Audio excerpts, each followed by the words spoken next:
Welcome to the Geekly.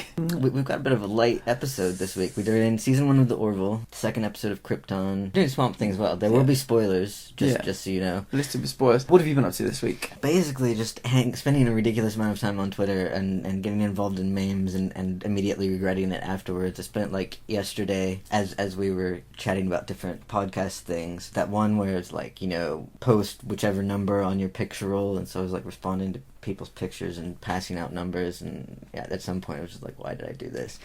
And well, I ran a couple of polls that were important to me. DC announced that they're replacing their imprints like Vertigo with age guidelines. Overwhelmingly, 73% of 33 people do not give a shit. I care deeply. I think that, like, the other three options, I'm sad, it's an improvement, and I forget what the other one was, but it was a three-way tie for 9%. I'm pretty sure the sad one was just my vote. That was it. I mean, I have talked to 2 other people who were like, oh no, I can't believe Vertigo is going away, but overwhelmingly, nobody cares. You don't care either. I don't care. Yeah. I think I voted like, I don't care.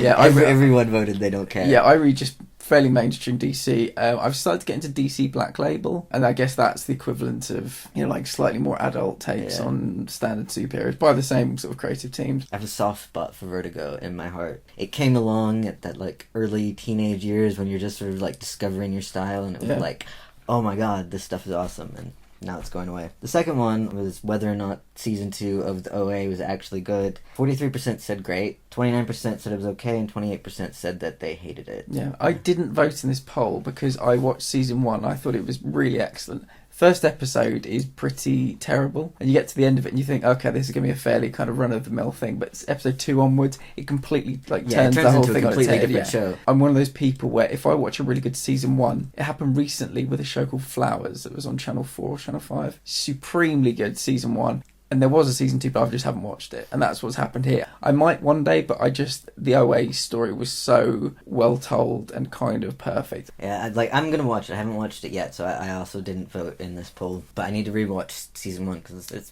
been a few years. Yeah. You bought some dice this week as well. I did. I bought my first pairs of dice. It was very exciting. I got 2 pairs of dice. Dice and Destiny also has, which is like kind of my neighborhood's game shop, basically. They're very cool people. You can get our buttons there. They have metal dice sets. They have them in copper, silver, black, and purple. That sounds amazing. But they're like 30 quid. Yeah. I am definitely planning on going back, but you know, you got to test the water. You got to see how it goes. It's the last week of the month, so like payday is in a few days, so I'm like at that point of I can afford to spend 16 quid on a couple sets of dice, not quite 30 at the moment. Are you going to be one of those people with like drawers of dice, all colour-coded? Oh, probably, yeah. Just like you'll wake up and they'll be like around your bed and just rolling them in your sleep. They're like, you know, little gemstones. Yeah. And yeah, I'm definitely going to turn into like a little dragon hoarding these things, which is sort of appropriate because it fits my name. This week I've been playing Crash Team Racing, and I'm still trying to platinum Tomb Raider Definitive Edition on the PS4. I needed 3 trophies, I'm down to needing 2 trophies. It's just taking forever. I've gone to the point where I'm so sick of this game, but I'm so determined to platinum it. I wish I'd never bought the damn thing, but here we are. Just 2 trophies left. One of them, the one that popped, I didn't even earn. It must have been glitched. It gave me Shopaholic, buy all skins and all weapon upgrades. Nice. And it just popped. Yeah, I've probably got about 2/3 of them, but yeah, I'll take that. I'm still playing Pokemon Soul Silver. At the moment, I'm working on catching all of the roaming ones. I've gotten all of them but 2. They're really pissing me off.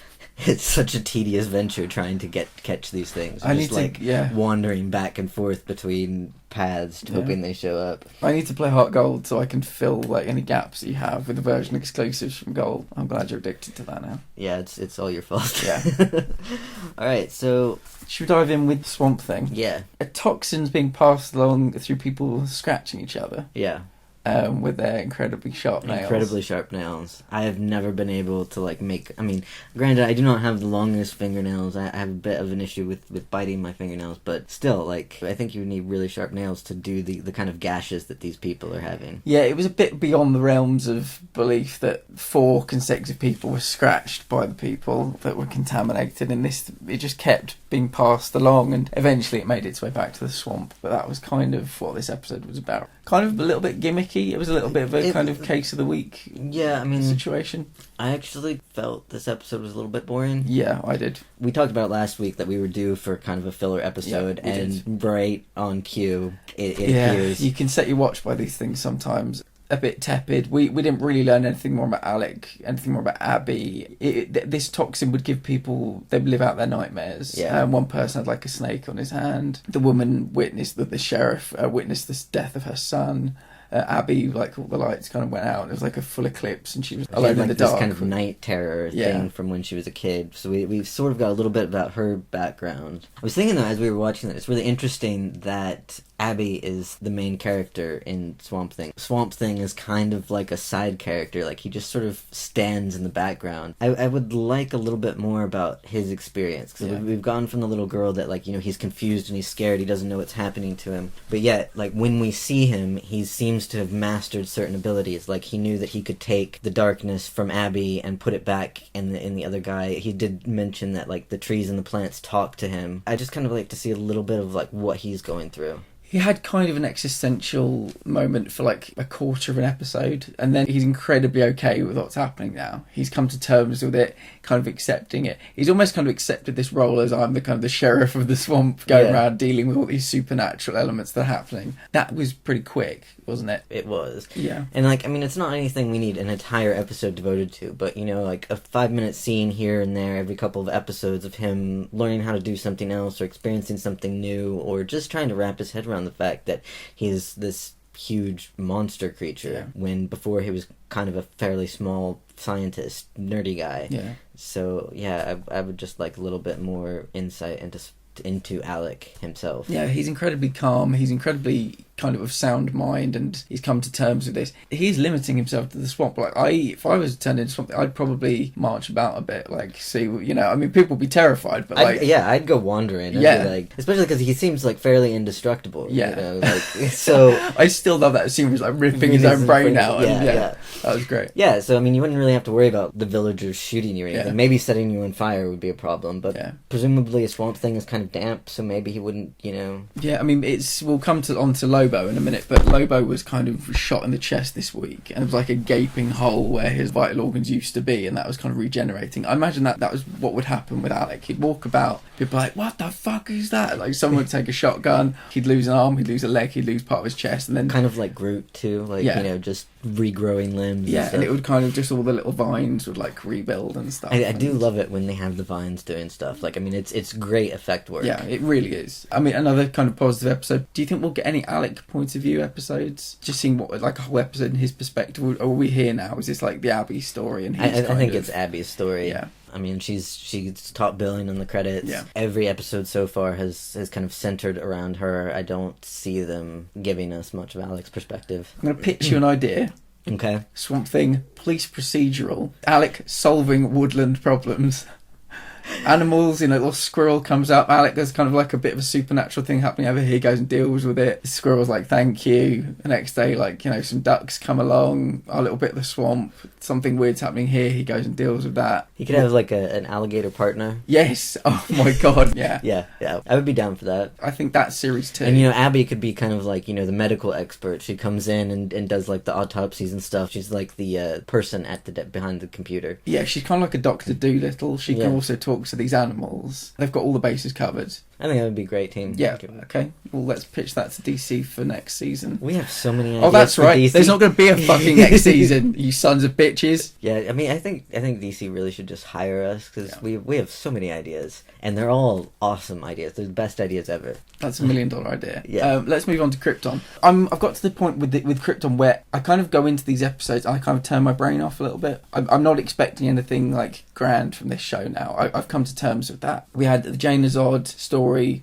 incredibly boring. The Nisavex betrayal that was so obvious. Light as odd, kind of seeing Seg about, didn't really care about that. And the story with Seg and Adam Strange is probably my favourite one. They're meeting Lobo. That was kind of interesting to me. It's quite dull. Turn my brain off at the door. Yeah, I actually play Pokemon while I'm watching it because it does not require any mental capacity whatsoever. I find it quite dull. I'm really not into it. There are a lot of holes left over from season 1 that they're just not addressing. Yeah. One of them being that they think Seg is gone forever. Lyta is not pregnant, and yet General Zod is still around, and nobody is concerned about that. I mean, in this episode, Zod did kind of say, I need to have you safe. So he's presuming that she's going to get pregnant sometime in the future. There are just a lot of holes left over from last season, and it feels really cobbled together, like poorly cobbled together. Yeah, they're giving a lot of time to people that I couldn't really give a damn about. I mean, the whole Jane is Odd thing, she got at least probably 15 minutes of this episode. I wish she'd almost been, when she was shot, she'd almost died, because she's just extraneous, I feel, to like the story they're trying to tell. I feel like she's going to do something important later on, and that's why they're giving her this thing. Like a sacrificial kind of thing, do you think? Maybe. But I mean, because she had that revelation that she was just sort of repeating the same cycle with Lyta that her father had done with her and her brother. So it sort of indicates that she feels like she has to somehow fix the current status quo. I mean, it may end up being that she sacrifices herself for the greater good, kind of a redemption thing, or even just sacrifices herself for her daughter to kind of reaffirm that she does actually, you know, kind of have parental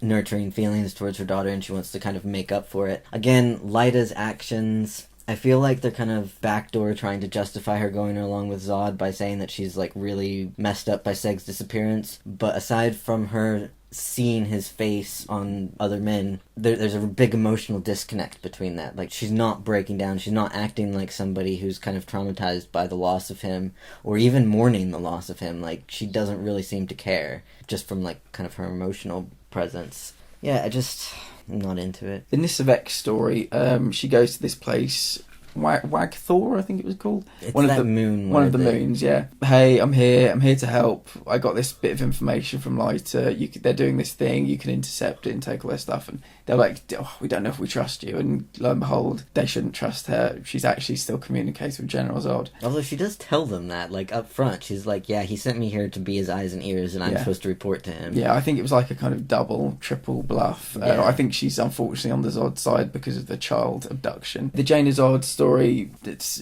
probably one character too much. The Nissa story, fairly boring. Like you said, there are problems with the Lyta story.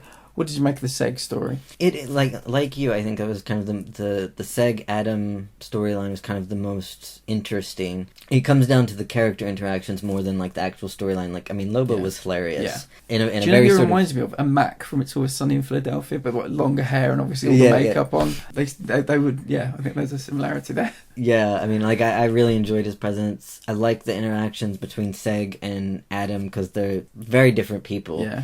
And, like, I mean, from very different worlds as well. And they're trying to interact with each other. I think, too, that Seg is a bit less emo when he's around Adam. He kind of becomes more grown-up and leadery.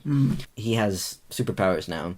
So, Brainiac has somehow gotten inside him. I knew there was something a bit off about his body just being there, but... Yeah, I somehow... mean, like, they killed Brainiac way too easy, especially for, like, the first episode of a season. They're not going to kill off a major villain, right then. Yeah, I just think, for something like Krypton, it's not Game of Thrones. We shouldn't be pulled in 4 different directions in an episode of Krypton. We should kind of focus on 2 storylines, I would say. Get rid of the Jaina stuff, maybe get rid of the Lyta Zod stuff. Maybe the Nissa stuff can go on with her and Val and the other woman. And then, balance it off with these people on Brainiac's planet. I can't remember. You know, season 1 was basically, like, I mean, the whole reason Adam came back was to save Superman. And, you know, at the end of last season, the cape was restored, but the crest was different. So I think, really, that should kind of be the focus of you know, trying to restore the proper timeline, rather than kind of all of the politics of Krypton. Look me in the eye and tell me this isn't a better version of Doomsday than in Batman vs Superman. I have to say it is. I mean, it's incredible. It's absurd, but it looks great. You know, but that is where all the budget for the show has gone.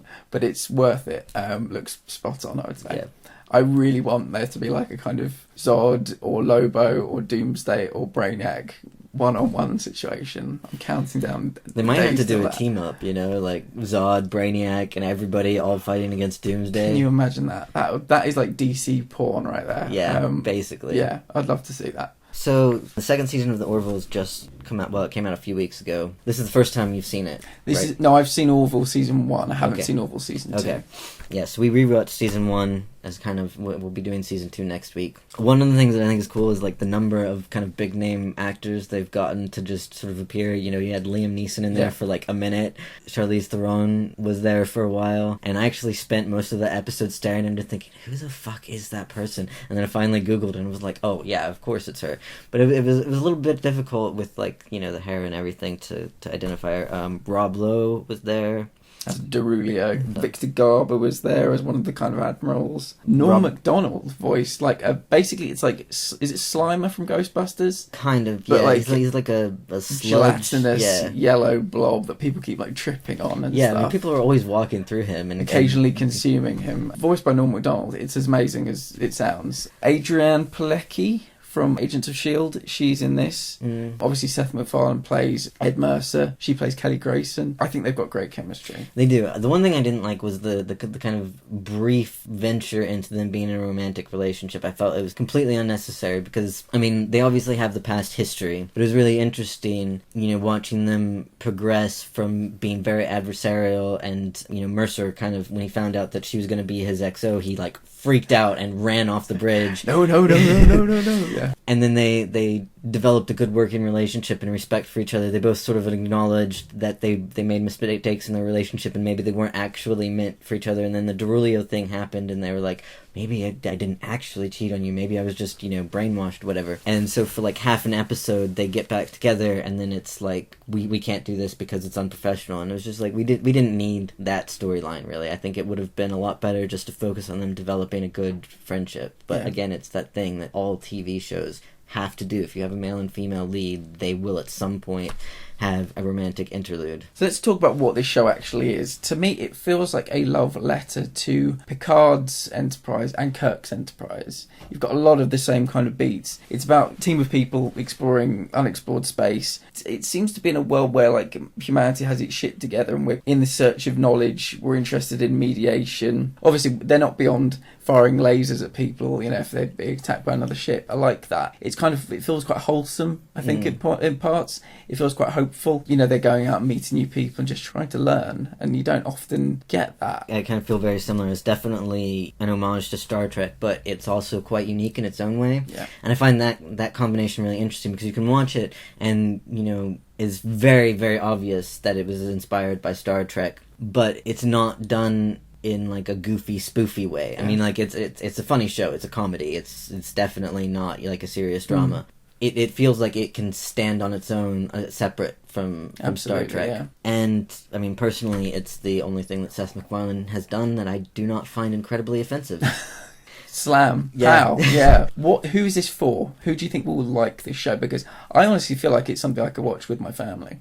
Yeah, I think it's definitely a family show. Obviously, you know, anybody who's a Star Trek fan is going to really enjoy this show. But I also think that people who aren't as inclined into the sci-fi genre could find things to enjoy about this show. Like, it sort of bridges the gaps between it. Like, going back to Star Trek, a lot of people sort of have this idea that it's a very nerdy thing and only kind of geeky people will watch it. Whereas I think just about anybody can appreciate the Orville. Yeah. I think if you've got an interest in sci-fi in particular and you're not watching this, I think you're really missing out. More people just than sci-fi fans will enjoy this, but there is no excuse, I think, if you're a sci-fi fan, not to watch this. Things like, for instance, the music, the title screen, it's like the ship flying through space in a very similar way to kind of Star Trek. You'll have that kind of low-rent John Williams kind of music as it goes through like an asteroid belt and then round a moon in the next shot and stuff like that. You get things like the holodeck, which I love. You often see that used to great effect in this show. Malloy goes in there, he's created this program where he can fight an ogre. Alara goes in there, it turns into like a boxing gym to take out some stress. Bortus is like the Worf proxy, if you're thinking about the Next Generation.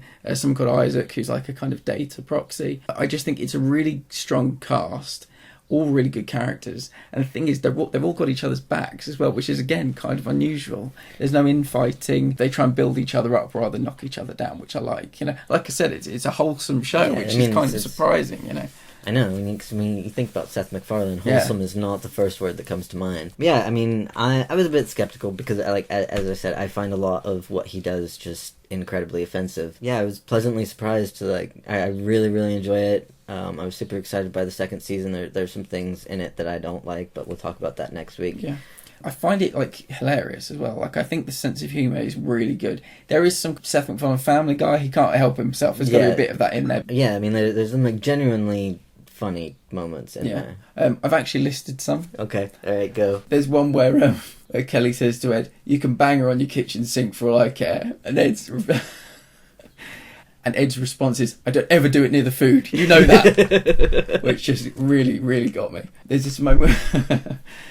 There's this moment where Bortus, who is he kind of reminds me of Drax from Guardians of the Galaxy, very serious guy. He's about to do karaoke, and already you're thinking, okay, this doesn't seem right. He's like the last person you'd imagine to do karaoke. He's standing on the microphone. He says, Lieutenant Malloy taught me this song, and it's the song from Titanic. Yeah. And the music starts, and everyone's like, ooh, getting kind of supporting him.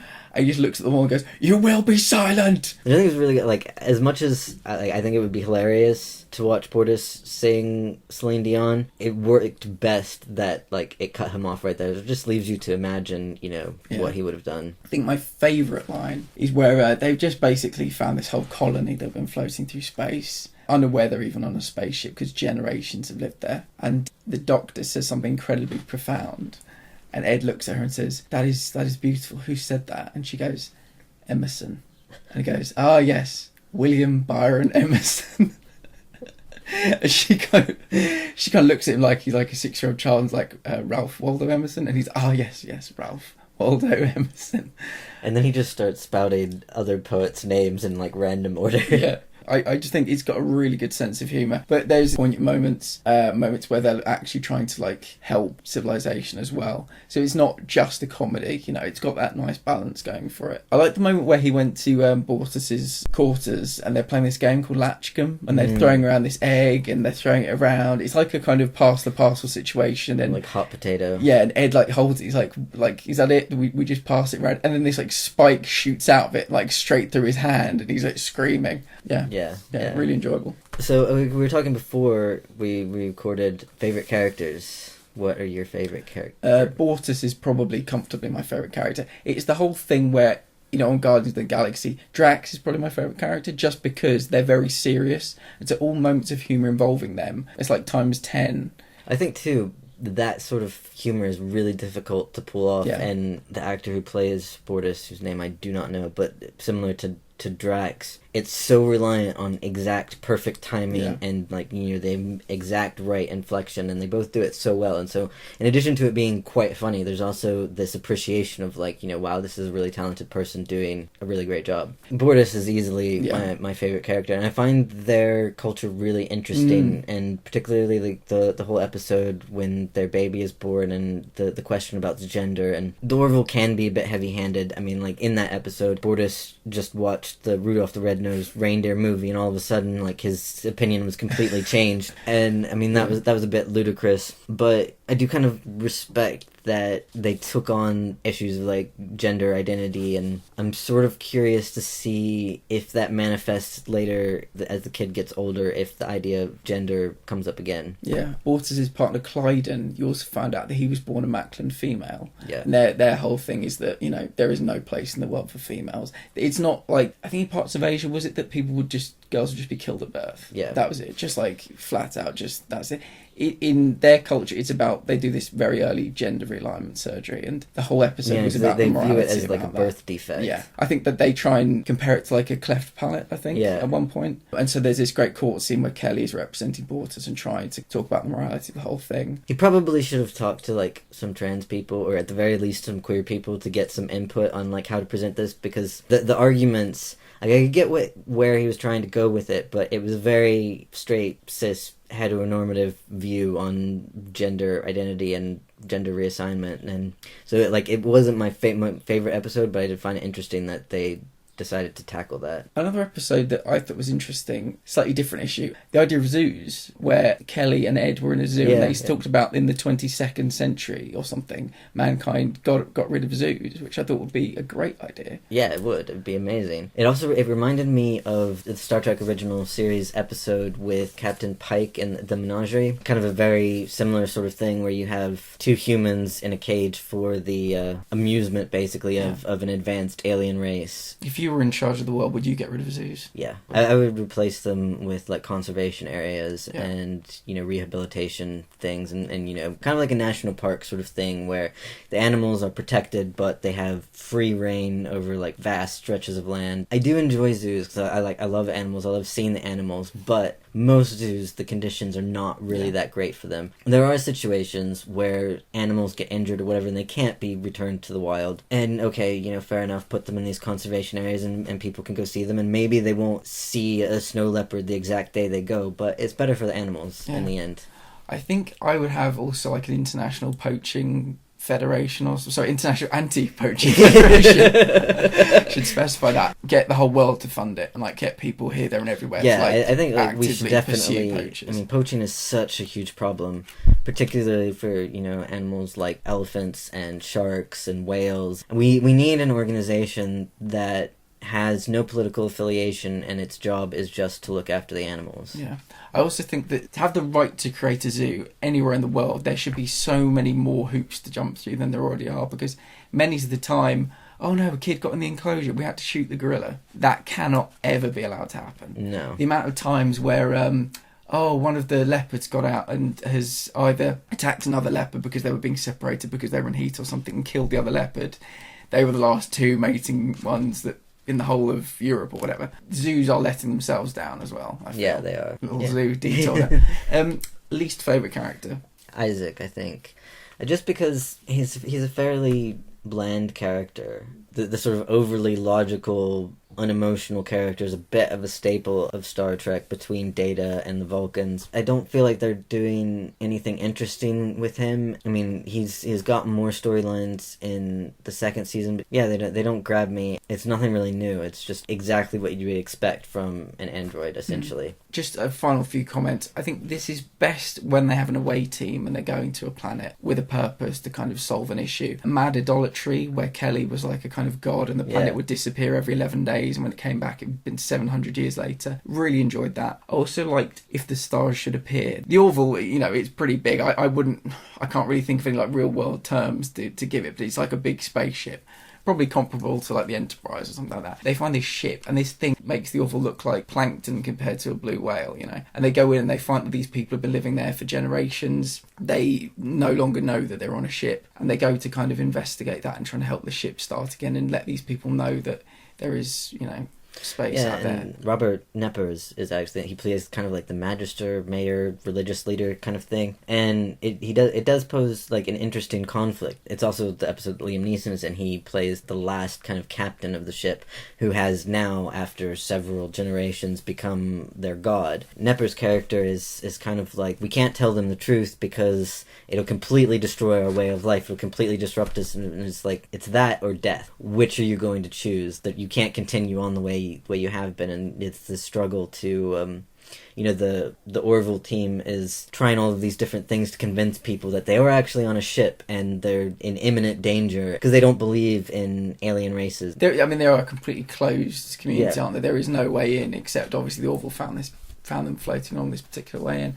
I find it amazing to believe that 3 generations have existed without nighttime. Because the first thing they do is they open basically the sunroof. Well, it's more than 3 generations. Is it more than 3 generations? Yeah, I think it's been like hundreds for a long time. Yeah, like centuries. They've been floating around because their air is all recycled and their food is all self-sustaining. So like they could, if they weren't going to drift into the star, they could exist like that indefinitely. I think originally that was the plan, wasn't it? 3 generations, and the third generation would do what they got to. Yeah, because they wanted to go try to find some other planet, and they planned out the journey, and it would take them 3 generations to get there. But then the ship malfunctioned and they got stalled out and were just drifting through space. Yeah, and they forgot their own history as well, which I love. So yeah, I think those are 2 examples of when they're on the bridge and Ed Mercer's like, right, you're with me in the away team. They kind of go and do something, because if you're doing a show that's basically like Star Trek, you've got infinite possibilities available. Get out of the ship, go and see what else is out there. Conversely, the episode Firestorm, which was a bottle episode, it was about Alara putting herself through this training program to see if she was capable of continuing to be the safety officer. I just don't ever really see there being any excuse for a bottle episode on a show like this. I guess budget-wise, maybe there has to be one, but that was probably my least favourite episode. I agree. I mean, I think all of the Star Treks have done very good bottle episodes, and I think if you're going to do a bottle episode on a show that involves space travel, it has to be really compelling and really interesting, and as you said, this one wasn't so much. So maybe think of The Trouble with Tribble. Did you ever see that episode? Of course, I've seen every Star Trek episode ever. Yeah. I was actually thinking of, because somebody posted one of the Borg kids from Voyager, and I was thinking, I haven't seen that in a while. Maybe I should because I watched them in chronological order. So started with Enterprise and made it all the way up to Voyager. Of course, watching Discovery now, which is so good. Like probably the best since the original series. Amazing. One final thing, and this is the main point of this whole episode today, an issue I want to talk about. It's the idea of hand slicing. Yeah, we actually talk about this quite a bit. Every time it comes up, we go on a little bit of rant about it. If you've listened to our Game of Thrones, I think it's Series 3 or Series 2 review, we talk about the fact that the main guy at Carth, is he like the wealthiest man in Carth? He does this blood pact with somebody where he gets a knife, puts it in his palm, closes his hand, and like drags the knife along his hand, basically cutting the palm of his hand from east to west to do this blood pact with someone to say that John I does vouch it at some for point them. too. Sorry? John does it at some point too. Does he? Oh, yeah. Okay, cool, yeah.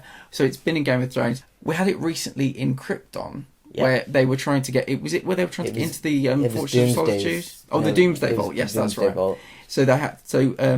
I think... Well, and the Fortress of Solitude, because that's how Seg knew. Because like the Fortress of Solitude needed the blood of El, and the Doomsday needed an El and Azad. Yeah, and they literally will cut the hand from east to west. I mean, why don't you just prick a finger, you know? Why don't you just do a little dab with a finger? And in the Orville, Kelly's basically explains to the people when they perceive her to be this god that can heal people.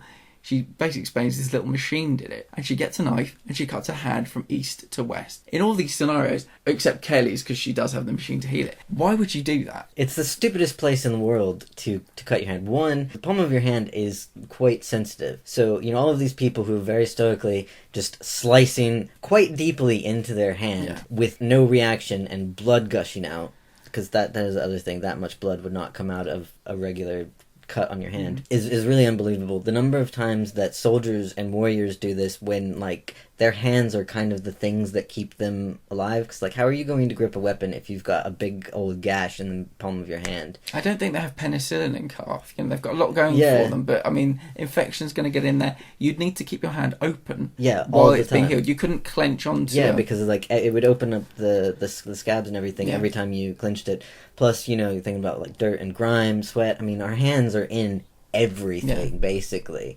It's the worst place ever to cut yourself. I mean, I understand these things need blood, but, you've got a little prick on the end of the finger, little fingerprint of blood. What's wrong with that? And, I mean, there are other places that you... if you really need a good stream of blood, there are better places to cut yourself than the palm of your hand. The wound is going to, heal easier, not be exposed to so much, and generally be less of an inconvenience. Every time I see that in practice happen, and it happens a lot, and we have mentioned it on this podcast before, I feel a little bit unwell. I just think to myself, why would you do that? Especially, I mean, I don't know what's worse. Is it the one where you've got your hand open, you're dragging it along, or is it when I think it's the one where you squeeze the knife and you drag the knife out, and this blood gushes out. When they squeeze the knife, I always sort of imagine that they're severing tendons and shit, and I think it's just kind of a ploy on the effects people to not have to actually show the wound, because then when they squeeze the knife, they never actually open their hand. You just see the blood kind of dripping out, and then magically, because these people never afterwards wander around with their hands bandaged up or anything. It's just it never happened. You'll get the bandage for a scene if you're lucky. It's like with the Lutchcombe. They gave us the benefit of having Ed with a little bandage for one scene when he was talking to Kelly, but that bandage would need to be on there for a week. He would have to be on antibiotics, antiseptic cream. Okay, bringing that up, because Kelly sliced her hand and used the thing to heal it. So why didn't Ed just go to the infirmary and heal his hand? Possibly shame. Possibly. But, you think it would be more shameful to wander around with people asking... in like the 25th century, like, what is that? Hand? It's a bandage. If you have seen any of these scenarios where people are just cutting their hands to do blood pacts, or because there needs to be a bit of blood on something. Every film about a bunch of 11-year-old boys having the greatest adventure of their life one summer. Oh, when they handshake. Yeah. Oh, that's how you get very nasty diseases. That's what I think every time they do it. I just think, oh, you're going to die. If you've seen one, please tell us. I'm becoming obsessed with it. And every time we ever see one from now until infinity, I will be bringing it up. You're going to hear about this a lot. We have to think of a name for this segment. Yeah, we'll come up with it. Yeah, I think that's it. Yeah, that's it. We have a couple of watch along episodes planned for our patrons. Batman Returns, and Bandersnatch, not in that order. I think we could do maybe a couple of Bandersnatches. I think it'd be interesting to compare a few runs. Different ones, yeah. We've also got some other cool stuff in the works. We are coming up on our 1-year anniversary, and we're planning some giveaways and raffles. One for our patrons, which will be super, super cool, and another smaller, less important one for people who follow us on Twitter. Also, I think when we get 5,000 followers on Twitter, we're going to give away a T-shirt. A T-shirt and a mystery box. It's nothing going to be like super fancy, but particularly if you're in the States, we will quite happily send you some of like the best British candy, and maybe some other like fun, goofy little cute things, and some buttons and whatnot. Find us on Patreon, patreon.com/geeknerd. We're on Facebook, facebook.com/The Geekly, and we're on Twitter. We're probably mostly on Twitter. At Geek Nerd Pod. So cool. See you later. See ya.